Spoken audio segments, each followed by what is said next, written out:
নমস্কাৰ আপোনালোক সকলোকে মোৰ নতুন এটা ভিডিঅ'লৈ স্বাগতম জনাইছোঁ।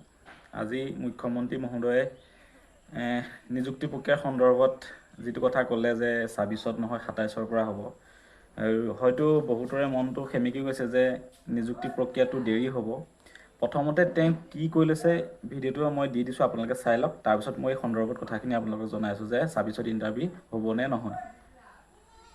নিযুক্তিৰ প্ৰক্ৰিয়াটোত আমি অকণমান দেৰি কৰিছোঁ, এইটো কাৰণে যে আমি প্ৰথম ভেকেঞ্চিখিনি উলিয়াই ল'ব খুজিছোঁ। ছেকেণ্ড, আপোনালোকক কেইদিনমান পিছত মই ক'ম, প্ৰমোশ্যনবিলাক পেণ্ডিং হৈ আছে। প্ৰমোশ্যনবিলাক যদি নহয়, তলত ভেকেঞ্চি নহয়। আৰু কম পোষ্ট ওলালে ল'ৰা ছোৱালীবিলাকে য'তে যাওঁ তাতে কয় মামা পোষ্ট বঢ়াই দিয়ক, পোষ্ট বঢ়াই দিয়ক। সেইকাৰণে এই বছৰটো আমি এই বানপানী হোৱাৰ পিছতে খুব প্ৰমোশ্যনবিলাক কৰিব খুজিছোঁ অসম গভৰ্ণমেণ্টত। আপোনালোকে জানে কনিষ্টবলৰ পৰা যদি মানুহজন হাবিলদাৰ নহয়, কনিষ্টবলৰ পোষ্টটো খালী নহয়। সেইকাৰণে ডিচেম্বৰলৈকে আমি প্ৰমোশ্যনবিলাক চেছ কৰিব খুজিছোঁ। ধৰক এডুকেশ্যন ডিপাৰ্টমেণ্টত ১,০০০ হেডমাষ্টাৰৰ পোষ্ট খালী আছে। যদি শিক্ষকজন হেডমাষ্টাৰ নহয়, শিক্ষকৰ পোষ্টটো খালী নহয়।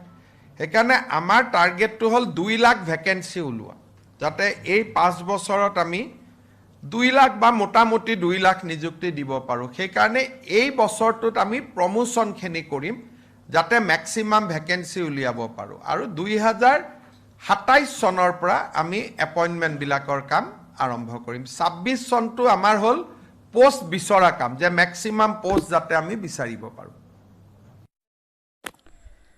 আপোনালোকে দেখিলে ভিডিঅ'টোত চালে তেওঁ কৈছে যে যি ২ লাখ নিযুক্তি তেওঁ টাৰ্গেট লৈছে, যি ২ লাখ নিযুক্তি দিব, ২০২৬ চনৰ যিকেইটা মাহ খালী আছে তেওঁ সেই মাহকেইটাত যিমানখিনি প্ৰমোশ্যন হ'ব বা যিমানখিনি ভেকেঞ্চি উলিয়াব পাৰি তেওঁ সেই ভেকেঞ্চিখিনি প্ৰমোশ্যনৰ দ্বাৰা বা যিকোনো প্ৰমোশ্যনৰ দ্বাৰাই হওক বা যিখিনি খালী হ'ব সেই ভেকেঞ্চিখিনি উলিয়াই ল'ব আৰু ২৭ৰ পৰা সেই প্ৰক্ৰিয়াখিনি আৰম্ভ কৰিব।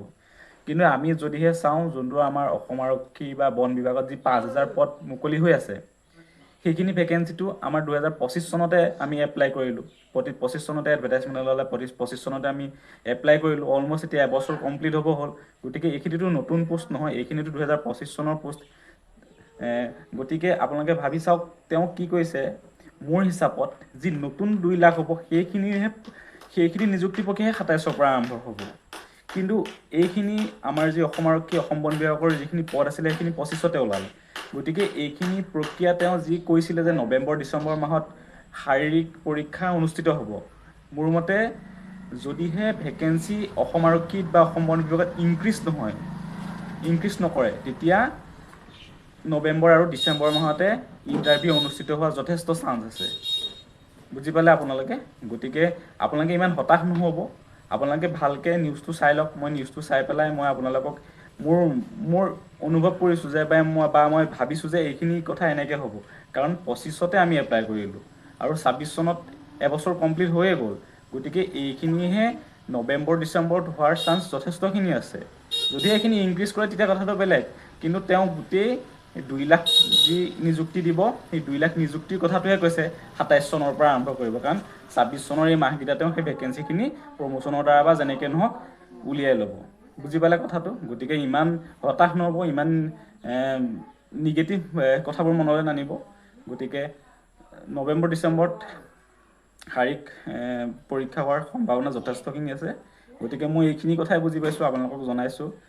আপোনালোকৰ মতামত আপোনালোকে কমেণ্টত জনাব, কাৰণ সকলোৰে মতামত বা সকলোৰে চিন্তাধাৰাবোৰ বেলেগ বেলেগ। গতিকে মই এনেদৰে ভাবিছোঁ, গতিকে মোৰ মনৰ ভাৱখিনি আপোনালোকক জনালোঁ। গতিকে সকলোকে লগ বন্ধুক শ্বেয়াৰ কৰি দিব, যাতে তেওঁলোকে অকণমান সাহস পায়, তেওঁলোকে ডিম'টিভেট নহয়। গতিকে এইকাৰণে কথাখিনি ক'লোঁ। আপোনালোকে চাব আৰু লগ বন্ধুক ভিডিঅ'টো শ্বেয়াৰ কৰি দিব আৰু এটা যোগাত্মক কমেণ্ট জনাই মোৰ চেনেলটো ছাবস্ক্ৰাইব কৰি ৰাখিব। ধন্যবাদ।